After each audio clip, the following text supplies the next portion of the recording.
हजुर महाराज मेरो लागि उच्च आसन लिएर आइज। हस् महाराज। महाराज कंसको लागि मथुरा नगरमा मेरो यस सभामा मेरो लागि उच्च आसनको व्यवस्था छैन। ल्याउँ महाराज, ल्याउँ महाराज। बसिबक्सियोस् महाराज। के भनेको? खसारी बक्सियोस्।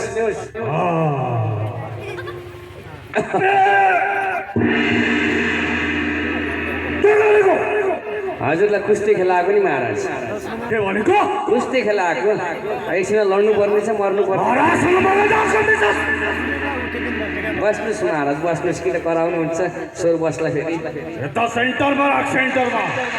हस् महाराज। महाराज सेन्टर भनेको के हो नि फेरि? ए चाडुर। हजुर महाराज। महाराजसँग धेरै जिस्किने होइन। हुन्छ महाराज। बस्नुहोस् महाराज, बस्नुहोस्। खसारिनुहोस्। तँलाई शिष्ट भाषा पनि बोल्न आउँदैन? मेरो दरबारमा मैले तँलाई केही सिकाएको हो? छैन नि महाराज। के सम्झेको छस् तैँले मलाई? सारा मथुरा वासीहरू मेरो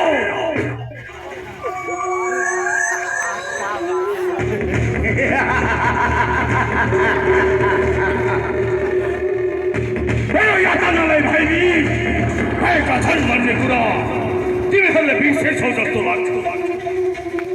महाराज कंसले दिने सजाय बिर्स्यौ कि क्या? छैन महाराज। बस्नुहोस् न।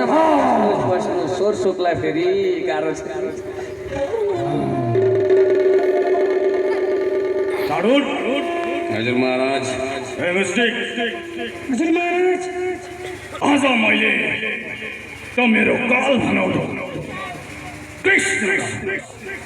कृष्णलाई लिनको लागि महामन्त्री अक्रूरलाई पठाएको छु। महामन्त्री अक्रूरले कृष्ण ग्वालीलाई ल्याउँदै होला। तिनीहरूले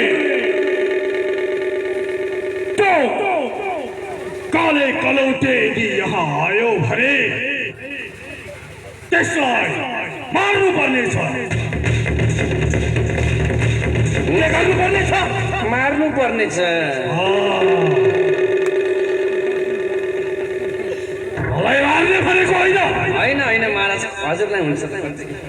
त्यो कृष्ण काले कलौटे मेरो काल भन्नेलाई हजुरको भान्जा महाराज। कान नहुनुहोस् भान्जा।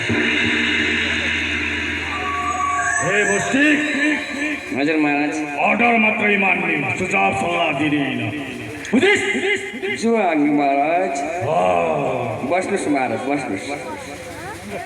त मेरो काल भनाउँदो आयो भने त्यसलाई तिमीहरूले बल्ने युद्धको बहानामा झल्काएर यही क्रीडास्थलमा मार्नु पर्नेछ।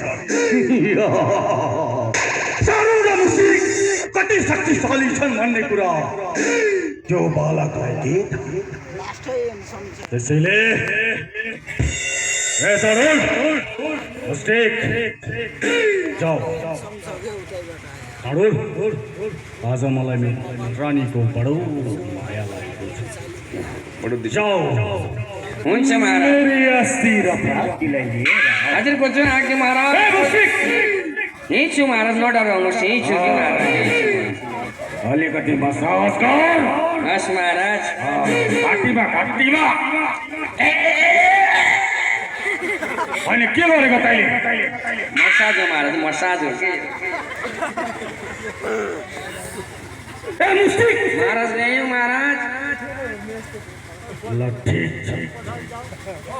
जाऊ तिमीहरू त्यहाँ गेटमा गएर पहरेदार देऊ।